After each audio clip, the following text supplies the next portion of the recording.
Congress will return someday, and it will go into the replenishment business, as in rescue FEMA and the Small Business Administration with replenishment funds for shortfalls in the budget department.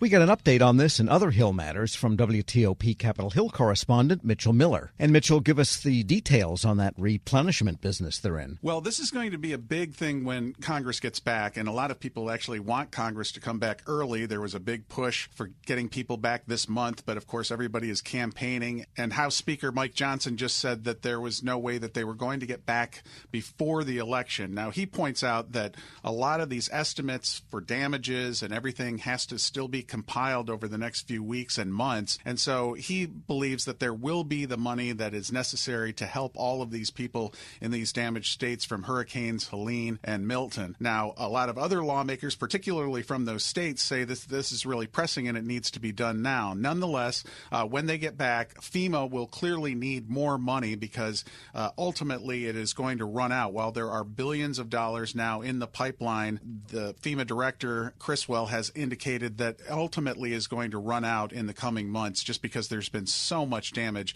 and so much assistance needed. And then in the middle of that, the Small Business Administration, which also provides assistance to businesses as well as homeowners, it has run out of money. Now, there is no money there. However, the White House and other people are encouraging people to still apply for loans because they say that the money will eventually get back in the pipeline when Congress returns. But clearly this is going to be right at the top of the agenda when lawmakers get back, and they don't get back until November 12th, a week after the election.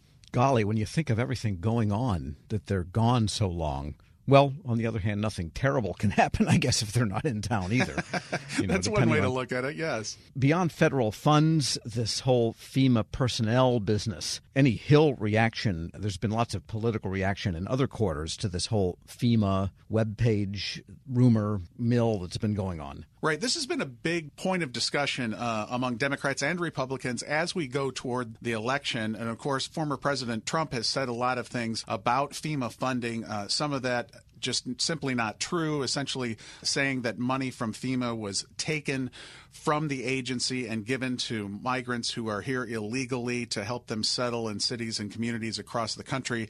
There is money to do that, but that was approved by Congress well earlier in the year, and it comes from a totally different bucket of money than the actual FEMA federal disaster aid money comes from. And so what FEMA has done has actually created its own web page that just goes point by point on all these, some of them crazy rumors that have happened to come up in connection with all of these things going on, among them that FEMA officials, when they come out to a certain part of the country, that they are going to be ready to seize the land of people, believe it or not. That one has been bubbling up. FEMA has, of course, flatly denied that this has happened. There have actually been threats against FEMA members coming out to various parts of the country. So it's really caused a lot of consternation. This used to be a really basic, simple thing that the government does, right? That provides assistance to people that need it when there is an emergency, a natural disaster. It traditionally has bipartisan support. And that's not to say that it doesn't have bipartisan support now, but because we are so close to the election, each side is pushing back on various things.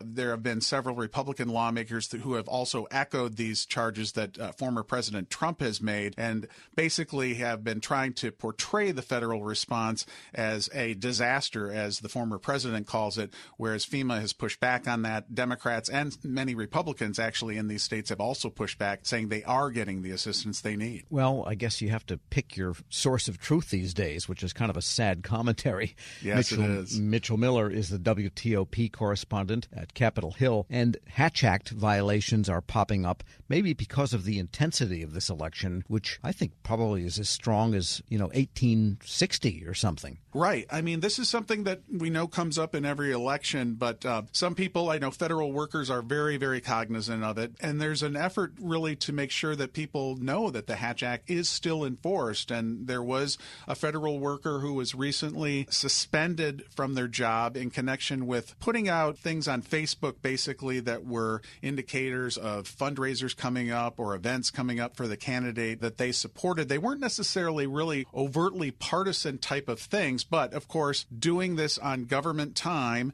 putting it up on Facebook during those periods, that is against the Hatch Act. And so there was a release put out last week stating that this person is being penalized because of this. Just another reminder that people need to be careful as we move toward Election Day. And there's an interesting deadline for feds that we have been talking about for some years now, but the deadline just passed on certain record submissions. Right. This is really interesting. Many people know them as UFOs. They have since been renamed unidentified anomalous phenomena. But over the last few years, Congress has actually taken a very interesting look at what has been out in space. Are there really things that we don't know that are floating around out there? And to that end, federal agencies are taking this, I think, more seriously than they did in the past. And they had until Sunday, basically, October 20th, to submit documents to the National Archives and Records Administration on those unidentified anomalous phenomena, otherwise known as UFOs, that there are any kind of communications or photos or documentation related to how the agencies dealt with reports of that.